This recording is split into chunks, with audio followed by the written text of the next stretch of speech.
pòrtils 108 i 104. Tenim coneixement que hi ha un requeriment de maltractaments àmbit de la llar. Primera hora de patrulla i primer avís. Així començava aquesta matinada la feina dels més de 1.500 agents que a partir d'ara treballen al Camp de Tarragona i a les Terres de l'Ebre. A partir de les 12 de la nit, les diferents patrulles s'han repartit pel territori, distribuïdes per sectors i amb seu a 12 comissaries de tota la demarcació. 4 a les Terres de l'Ebre i 8 més a la resta de comarques tarragonines. La nit està tranquil·la amb 4 detinguts.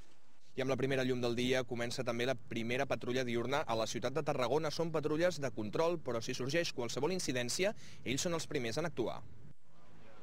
El primer contacte amb els ciutadans a la Rambla Nova de Tarragona serveix també per fer les primeres presentacions, però de seguida un altre avís. Cap al polígon, nosaltres també ens hi acostarem. Han entrat a robar en aquest magatzem i s'han endut 40.000 euros. Primer de tot, saber per on han entrat els lladres. Finestres no hi ha cap d'obert de finestres. On dona això? Això aquí darrere un pati.